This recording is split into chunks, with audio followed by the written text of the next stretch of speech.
Hello everyone, this is Tej Bahadur Singh, and as you know, we are discussing here the subject that is interpretation of a statute. Interpretation of a statute में हम आज एक important topic discuss करेंगे जो कि आपके unit 1 में दिया हुआ है, यूनिट 1 के सिलेबस में। ये जो सिलेबस है ये LLB ऑनर्स 8th सेमेस्टर के सिलेबस के बारे में हम बात कर रहे हैं। इसमें इंटरप्रिटेशन ऑफ स्टैचूट में यूनिट 1 में एक इम्पॉर्टेंट टॉपिक है that is types of statute.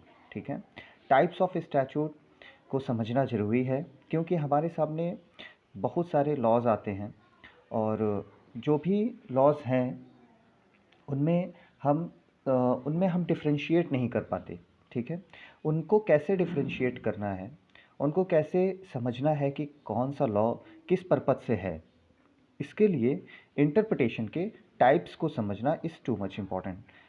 इसमें अगर हम देखें तो अगर हम आते हैं स्टैचूट पर कि टर्म स्टैचूट का मतलब क्या है, अगर इसके ओरिजिन को देखें तो ये स्टेचर से रिलेटेड है। स्टेचर एक लैटिन वर्ड था दैट इज़ STATUERE। स्टेचर एक लैटिन वर्ड है, उसी से स्टैचूट लिया गया है। स्टेचर का जो लैटिन वर्ड है स्टेचर, उसका मतलब क्या था, टू बी मेड और टू सेटअप और इरेक्टेड, मतलब कि टू बी मेड बनाया जाना, ठीक है, या सेटअप करना। ठीक, इसका मतलब ये है कि देखिए इसकी जो वर्डिंग है इसी से समझ में आ रहा है कि जो स्टैचूट होता है ये बनाया जाता है। ठीक है, बनाया जाता है। जैसे अब इंडिया में है तो इंडिया में स्टैचूट किसके थ्रू बनाया जाता है, स्टेट लेजिस्लेचर्स के थ्रू या फिर सेंट्रल लेजिस्लेचर्स के थ्रू।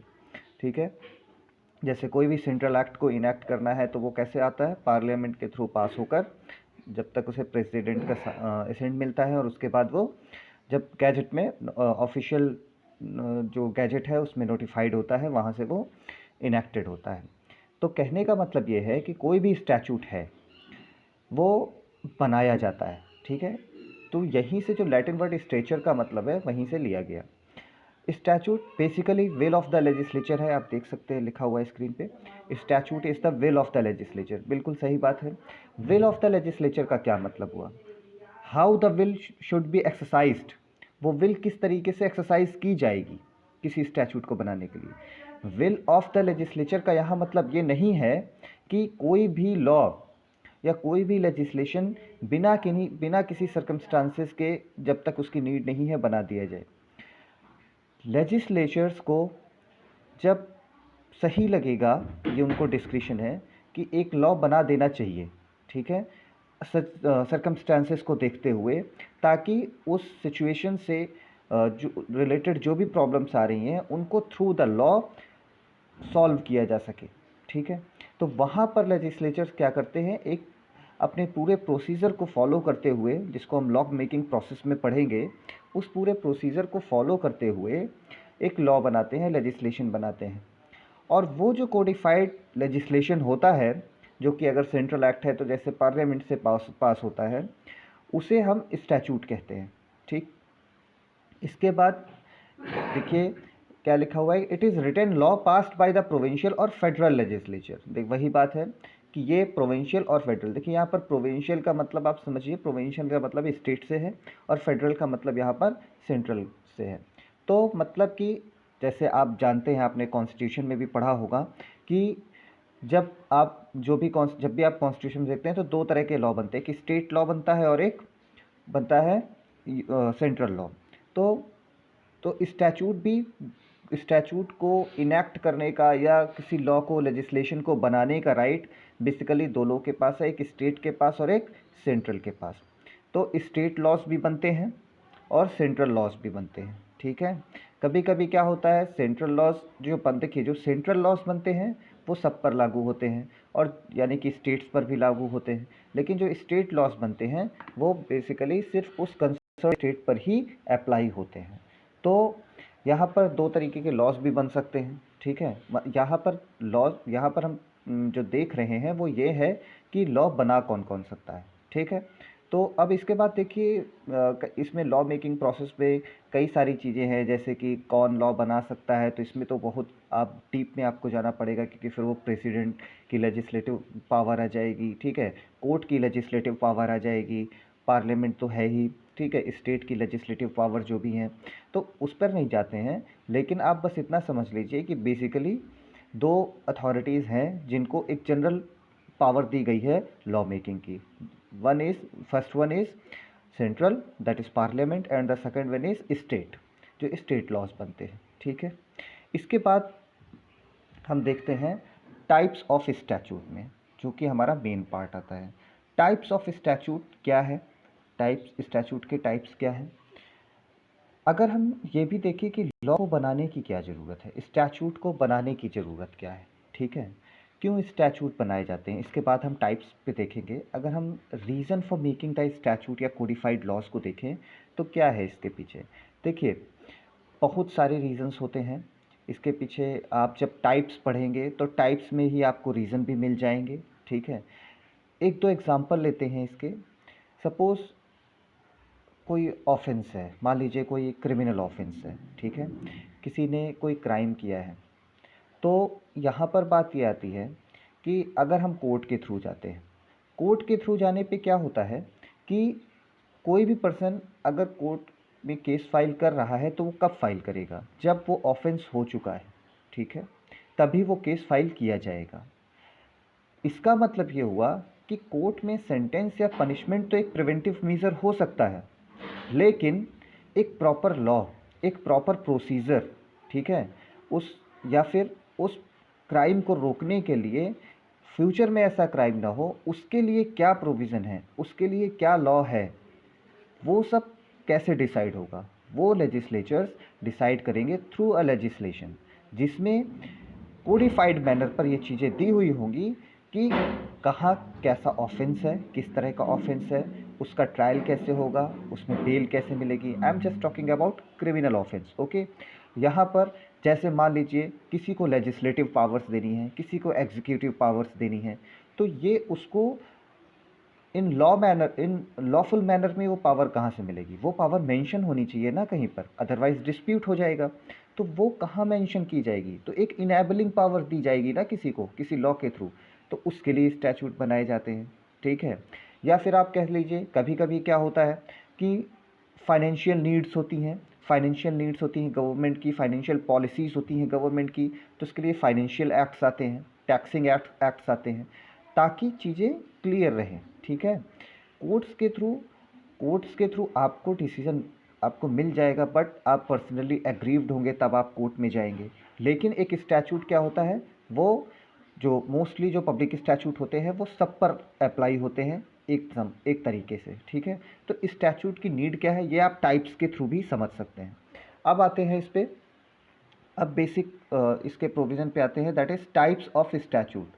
टाइप्स ऑफ स्टैचूट में देखें अगर, तो ये कई तरीके से कई बेसिस पर इसे क्लासिफाइड किया जा सकता है, ठीक है।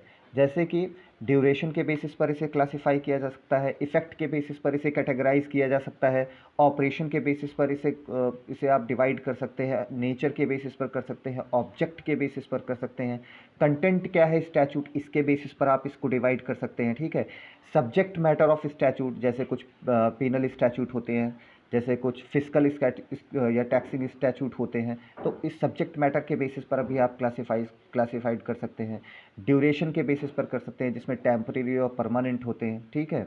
तो इफ़ेक्ट का मतलब जो कुछ होते हैं जो रेट्रोस्पेक्टिव, और कुछ होते हैं जो प्रोस्पेक्टिव इफेक्ट के बेसिस पर आप क्लासिफाई कर सकते हैं। ऑपरेशन के बेसिस पर कर सकते हैं, मतलब कब वो इन्फोर्स्ड होगा, कब वो इन्फोर्स्ड नहीं होगा, किस डेट को वो इन्फोर्स्ड होगा, तो उसका क्या ऑपरेशन होगा, उस बेसिस पर। नेचर के बेसिस पर कर सकते हैं कि वो स्पेशल स्टैचूट है या लोकल स्टैचूट है या वो जनरल स्टैचूट है।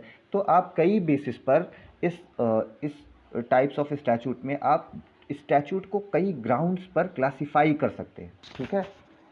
चलिए इसका पहला ग्राउंड देखते हैं। First ground says classification with reference to duration. Duration के बेसिस पर क्या कैसे क्लासिफिकेशन करते हैं, as you can see it in on screen. It says first one is temporary statute. Temporary statute का मतलब क्या होगा, देखिए, इस तरह का जो स्टैचूट होता है वो एक स्पेसिफाइड टाइम के लिए होता है, ठीक है। एक स्पेसिफाइड टाइम होता है और जब वो टाइम ख़त्म हो जाता है तब वो स्टैचूट अपने आप रिपील हो जाता है। मतलब कि एक स्टैचूट कोडिफाई किया जाता है या बनाया जाता है लेजिस्लेचर्स के थ्रू। वो जो लेजिस्लेशन बनता है वो ये कहा जाता है कि ये एक पर्टिकुलर टाइम तक इनेक्टेड रहेगा और उसके बाद अपने आप एक्सपायर हो जाएगा। एक एग्जांपल लेते हैं इसका। देखिए, जो भी फाइनेंशियल एक्ट के जो भी स्टैचूट होते हैं जनरली वो टेम्पररी स्टैचूट होते हैं, क्योंकि वो 1 या 2 साल के लिए ही बनाए जाते हैं, ठीक है। या जैसे जनरली 1 साल के लिए बनाए जाते हैं, हर एक फाइनेंशियल ईयर के लिए बनाए जाते हैं। जैसे इंडस्ट्रियल रिलेशन एक्ट है, ये एक इंडस्ट्रियल रिलेशन एक्ट जो है 2008 में आया था, ये एक टेम्पररी स्टैचूट था, ठीक है। और उसका सेक्शन जो इंडस्ट्रियल रिलेशन एक्ट 2008 था, उसमें अगर आप सेक्शन 87 सब क्लॉज 3 देखेंगे तो उसमें ये चीज़ लिखी हुई है कि this act shall unless repealed earlier stand repealed on 30 अप्रैल 2010। मतलब कि देखिए, ये एक्ट आया 2008 में और इसमें क्या कहा गया, इसका सेक्शन 87 सब क्लॉज 3 कहता है कि ये एक्ट कब रिपील हो जाएगा, अपने आप रिवील हो जाएगा 30 अप्रैल 2010 को, ठीक है। तो ये एक टेम्पररी स्टैचूट था ना, एक स्पेसिफाइड पीरियड के लिए बनाया गया था। उसके अलावा एक चीज़ और इसमें देख सकते हैं, क्या लिखा हुआ है, अनलेस रिपील्ड अर्लियर। इसका मतलब if legislatures want it can be repealed earlier than specified time. जो स्पेसिफाइड टाइम दिया हुआ है ये उससे पहले भी रिपील किया जा सकता है। देखिए, कोई भी स्टैचूट चाहे टेम्पररी हो चाहे परमानेंट हो, उसमें ये कहीं नहीं होता है कि अगर जैसे अब परमानेंट में तो ये चीज़ नहीं होगी, लेकिन टेम्परेरी स्टैचूट में क्या होता है कि एक स्पेसिफाइड टाइम दिया होता है कि इसके बाद ये रिपील हो जाएगा अपने आप। लेकिन इसका मतलब ये कहीं नहीं लिखा होता, ये कहीं नहीं होता कि वो पहले, उससे पहले उसको रिपील नहीं किया जा सकता है। उससे पहले भी उसको रिपील कर सकता है लेजिस्लेचर। बट अगर उससे पहले उसको रिपील नहीं किया जाता है तो वो जो टाइम स्पेसिफाइड है रिपील होने का, उस टाइम से वो यूज़लेस हो जाता है या रिपील्ड हो जाता है अपने आप, ठीक है। ये होता है टेम्पररी स्टैचूट में।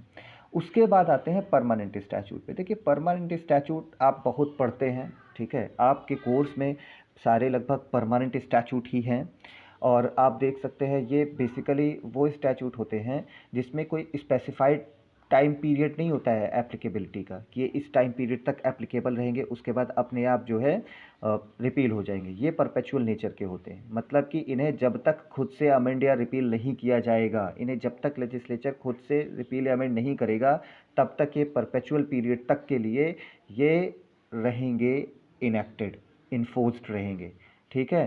ये या तो ये बस 2 ही तरीके से एक्सपायर हो सकते हैं, या तो एक्सप्रेस या इम्प्लाइड रिपील करें इनको लेजिस्लेचर, ठीक है। अब यहाँ पर बात आती है, देखिए जो भी आप पढ़ते हैं, लाइक आईपीसी आप पढ़ते हैं, आईपीसी कब का है, देखिए इंडियन एविडेंस 1872 का है, ठीक है, अभी तक चल रहा है। कॉन्ट्रैक्ट एक्ट 1872 का है, टीपीए 1872 का है। इसी तरह आईपीसी आप देखते हैं 1860 का है।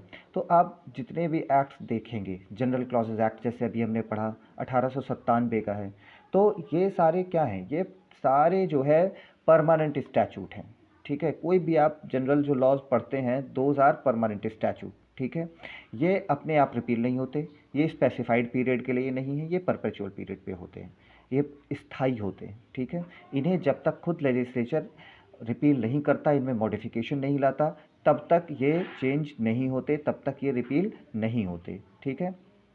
इसके बाद अगर हम देखें इसमें, तो इसमें हम देखेंगे कि परमानेंट स्टैचूट को हमने देखा, contract act, specific relief act, ठीक है, these are the examples of permanent statute. इसमें फिर इसके बाद हम देखते हैं क्लासिफिकेशन विद, ये क्या थे, classification with reference to duration.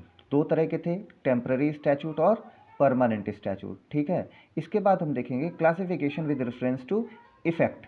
Effect में क्या होगा, स्टैचूट विद इमीडिएट इफेक्ट। देखिए, इफेक्ट का क्या मतलब है कि वो स्टैचूट कब से इन्फोर्स्ड हो रहा है, कब से वो स्टैचूट लागू हो रहा है, अप्लाई इम्प्लीमेंट हो रहा है, that is the classification with reference to effect. Effect में कब से आ रहा है, तो यहाँ पर अगर इसका क्लासिफिकेशन देखें इस बेसिस पर, तो स्टैचूट पर क्या है, स्टैचूट इमीडिएट इफेक्ट। देखिए, कुछ स्टैचूट होते हैं ना, वो तुरंत जैसे ही वो एग्जिस्टेंस में आते हैं, जैसे ऑफिशियल गैजेट में नोटिफाई होते हैं, ठीक, पार्लियामेंट में पास हो गए, उसके बाद प्रेसिडेंट की एसेंट मिल गई और जैसे ही ऑफिशियल गैजेट में नोटिफाई होते हैं, क्या होता है, वो तुरंत जो है इफेक्टिव हो जाते हैं, तुरंत इम्प्लीमेंट हो जाते हैं।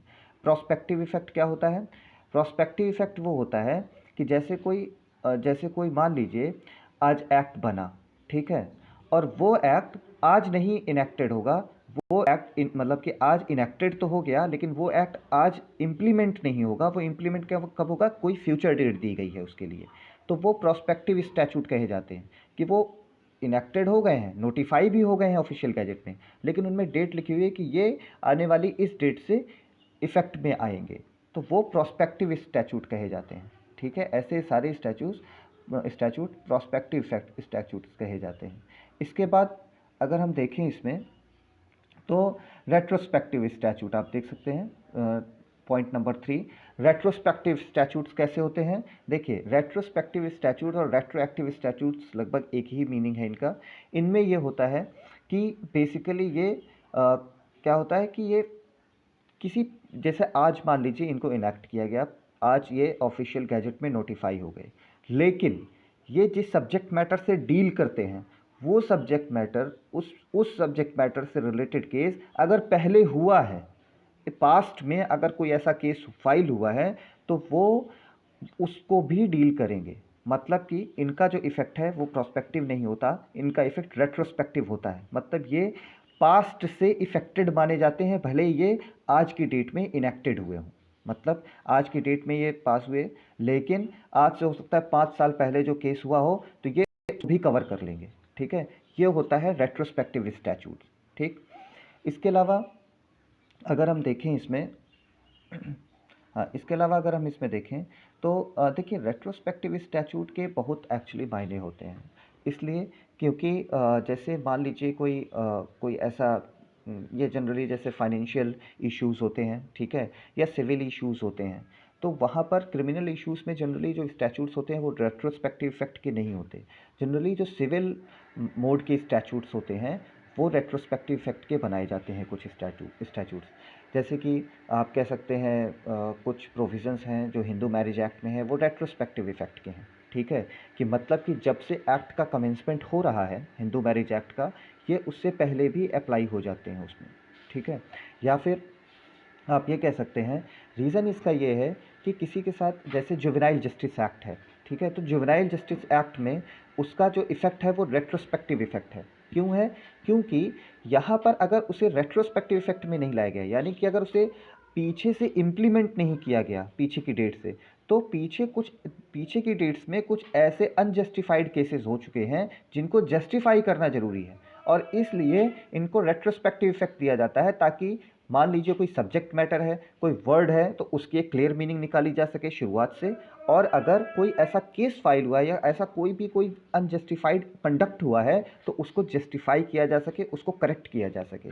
इसलिए कोई भी स्टैचूट जब रेट्रोस्पेक्टिव इफेक्ट में बनाया जाता है, या कोई भी जब रेट्रोस्पेक्टिव स्टैचूट होता है, तो उसका मेन पर्पस यही होता है। ठीक है, इसके बाद आते हैं पॉइंट नंबर 3 पर, classification with reference to operational extent. देखिए, ऑपरेशनल एक्सटेंट का मतलब यहाँ पर यह है कि कितने लोगों पर अप्लाई हो रहा है। आप समझिए, वो कितने लोगों पर अप्लाई हो रहा है, यही है classification with reference to operational extent.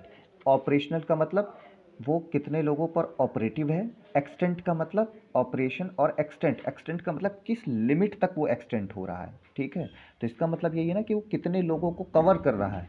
तो यहाँ पर देखते हैं हम जनरल स्टैचूट। इस पे बेसिकली 3 टाइप्स हैं, जनरल, स्पेशल और लोकल। अगर आप ध्यान देंगे, आईपीसी में स्पेशल और लोकल को डिफाइन भी किया गया है। ठीक है, लोकल लॉज और स्पेशल लॉज और लोकल लॉज के बारे में मेंशन भी है। ठीक है, आईपीसी में डेफिनेशनल क्लॉज में ये मेंशन किया गया है आईपीसी में। खैर, अभी तो हम इसके थ्रू समझते हैं।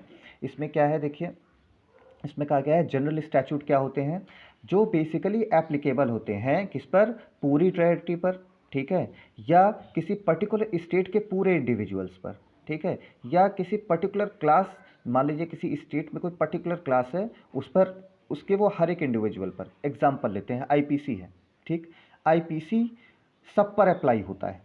ठीक है, हर एक पर, कुछ चीज़ों को, कुछ लोगों को छोड़कर। ठीक, या फिर आप कह सकते हैं कि तो ये क्या है, आप कह सकते हैं ना कि इसमें ये all individuals of a particular state पर अप्लाई होता है आईपीसी, ठीक है। उसके अलावा टीपीए में भी वही चीज़ है, टीपीए भी होता है कुछ कैटेगरीज को छोड़कर। अगर हम इसी तरह, ये तो एग्जाम्पल था, टीपीए को ले लीजिए या सीआरपीसी को ले लीजिए आप, ठीक है, एविडेंस एक्ट को ले लीजिए आप, या फिर आप सीपीसी को ले लिए, तो कुछ एक्सेप्शंस छोड़कर ये जनरल स्टैचूट हैं, ये सब पर अप्लाई होते हैं, ठीक है। तो जो एक इसमें लिखा हुआ है ना कि which are applicable through the territory, पूरी टेरिटरी पर अप्लाई होते हैं, ठीक है। और all individuals of a particular state, किसी स्टेट के सारे इंडिविजुअल्स पर अप्लाई होते हैं। या फिर जो तीसरा टर्म के इसमें क्या लिखा है, और to all individuals of a particular class within a state, मतलब जैसे हिंदू मैरिज एक्ट है, हिंदू मैरिज एक्ट क्या है, स्टेट की एक पर्टिकुलर क्लास, यानी कि हिंदू, बौद्ध, जैन और सिख, ये एक पर्टिकुलर क्लास है किसी स्टेट की, ये इन पर अप्लाई होती है, ठीक है। तो ये भी एक जनरल स्टैट्यूट है, क्योंकि ये जिन लोगों पर अप्लाई होती है उनमें कोई डिस्क्रिमिनेशन नहीं करती, ठीक है। मतलब कि जैसे हिंदू, बौद्ध, सिख और जैन है, हिंदू मैरिज एक्ट की अगर हम बात कर रहे हैं, तो ये क्या करते हैं, इसमें क्या होता है कि ये सब पर इक्वली अप्लाई होता है, हिंदू मैरिज, जैन और सिख पे, ठीक है। तो हिंदू मैरिज एक्ट में तो ये चीज़ है, ये एक जनरल स्टैट्यूट माना जाएगा, इसमें किसी को कोई एक्सेप्शन नहीं दिया गया है, जिस पर अप्लाई होता है इक्वली अप्लाई होता है, ठीक है। स्पेशल स्टैट्यूट में क्या है, स्पेशल स्टैट्यूट में देखिए एक सब्जेक्ट मैटर देखा जाता है, ठीक है। जैसे कि इसमें क्या है कि एक these are the statutes while are making rules for a particular group of individuals. देखिए ये स्पेशल स्टैचूट का मतलब ये है, जैसे आप मोटर व्हीकल एक्ट पढ़ते हैं, मोटर व्हीकल एक्ट में किसके बारे में बात की गई है, मोटर व्हीकल्स के बारे में, तो उसे एक स्पेशल स्टैचूट कहा जाएगा। कंज्यूमर प्रोटेक्शन एक्ट है, तो उसमें सब्जेक्ट मैटर क्या है, कंज्यूमर का प्रोटेक्शन है, ठीक है। तो वहाँ पर वो एक स्पेशल स्टैचूट है। तो वो स्टैचूट जो किसी स्पेशल सब्जेक्ट मैटर को लेके बनाया जाता है, जो उसी सब्जेक्ट मैटर से सिर्फ डील करता है, वो एक स्पेशल स्टैचूट कहा जाता है, ठीक है। Like third point is local statute, it totally relates with the territory, ठीक है। लोकल स्टैचूट वो है जो कि एक स्पेसिफाइड टेरिटरी या लोकेलिटी पर ही बनता है। मतलब कि जैसे आप देखेंगे, एक लॉ है जम्मू कश्मीर में, जम्मू एंड कश्मीर में अभी 370 हटने के बाद वो कहाँ तक अप्लाई है मुझे इसका आइडिया नहीं, बट अभी वो जो वो था वो रिजर्वेशन बेसिस पर था, और वहाँ टेरिटरी बेसिस पर रिजर्वेशन दिया जा रहा था। तो वो क्या है, वो एक लोकल स्टैचूट है। या कई सारे ऐसे स्टैचूट होते हैं वो जो कि टेरिटरी बेसिस पर होते हैं, ठीक है, वो उस पर्टिकुलर टेरिटरी पर ही अप्लाई होते हैं और वो कहीं पर अप्लाई नहीं होते। तो these are the local statutes, okay. So today we have discussed the definition of a statute and the three basic components of types of statutes. Okay, इसमें हमने ड्यूरेशन का पढ़ा और ऑपरेशन का पढ़ा, और एक हमने इस पे इफ़ेक्ट का पढ़ा, ठीक है। तो तीन पढ़ा, इसके आगे अभी और भी इम्पॉर्टेंट है टाइप्स ऑफ स्टैट्यूट में, इम्पॉर्टेंट टॉपिक्स हैं। Those topics will be completed in the next class. Next class में हम कोशिश करेंगे कि टाइप्स ऑफ स्टैचू वाले टॉपिक को ख़त्म कर दें। Till then, thank you.